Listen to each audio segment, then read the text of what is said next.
اس استغفار کے فائدے ذرا سنیے گا، اور یہ بات کوئی عام کتاب میں نہیں ہے، اللہ کے قرآن میں، کہ جو بندہ استغفار کرتا ہے اللہ تعالیٰ چند چیزوں کا انعام عطا فرماتے ہیں۔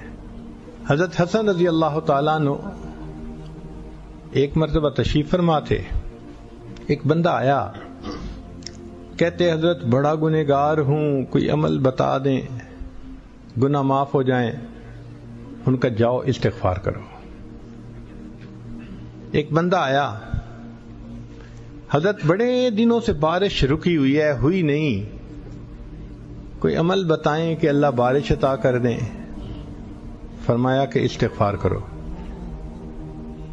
ایک بندہ آیا، حضرت مقروض ہو گیا ہوں، کوشش میں لگا ہوا ہوں، دعا کرو اللہ مال دے، غنی کر دے، میں قرضوں سے بچ جاؤں۔ فرمایا استغفار کرو۔ ایک بندہ آیا، جی بڑی تمنا ہے اللہ مجھے بیٹا دے، تو دعا فرما دیجیے اولاد نرینہ مل جائے۔ فرمایا استغفار کرو۔ ایک بندہ آیا، جی میرا باغ ہے، دعا کریں پھل بہت دے تاکہ ریٹرن زیادہ ہو۔ فرمایا استغفار کرو۔ پھر ایک بندہ آیا، اس نے کہا جی کہ میرے گھر میں پانی کا چشمہ آ جائے نا تو کیا بات۔ فرمایا استغفار کرو۔ اب جو بندہ قریب بیٹھا ہوا تھا نا وہ بڑا حیران کہ یہ اچھا نسخہ آ گیا ہے حضرت کے ہاتھ میں، جو آتا ہے استغفار، جو آتا ہے استغفار۔ تو اس نے کویسچن پوچھ ہی لیا کہ حضرت آپ ایک ہی عمل سب مشکلات کے لیے بتا رہے ہیں۔ تو سیدنا حسن رضی اللہ تعالیٰ عنہ نے قرآن مجید کی آیت پڑھی کہ اللہ تعالیٰ قرآن مجید میں فرماتے ہیں فَقُلْتُ اسْتَغْفِرُوا رَبَّكُمْ إِنَّهُ كَانَ غَفَّارًا، تو گناہ معاف ہوتے ہیں استغفار کرنے سے۔ یرسل السماء علیکم مدرارا، وہ تم پر بارشیں برسائے گا۔ ویمددکم باموال، وہ مال سے تمہاری مدد کرے گا۔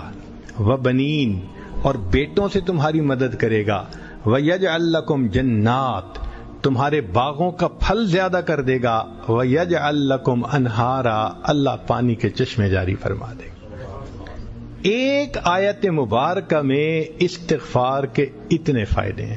آج مجھے بتائیں جتنے لوگ پریشان ہوتے ہیں، عورت پریشان اولاد نرینہ نہیں ہے، مرد پریشان بچے ہی نہیں ہوتے، مرد پریشان کہ جی قرضے سر پہ چڑھ گئے، کوئی پریشان گناہ بہت ہو گئے، کوئی چاہتا ہے کہ اللہ تعالیٰ میرے کاروبار میں برکت دے دے۔